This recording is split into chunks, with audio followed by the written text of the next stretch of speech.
You want to learn how to draw this cartoon owl? I'm John-Marc and I'm going to show you in 3 easy steps.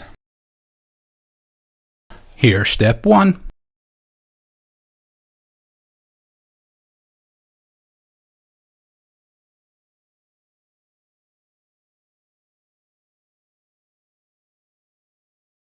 And here's step 2.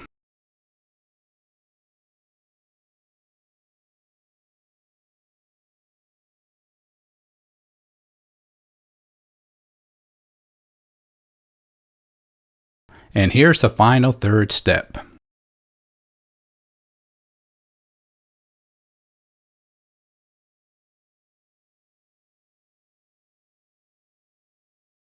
Hey, it's John-Marc and thanks for checking out this video lesson and I hope you enjoyed it.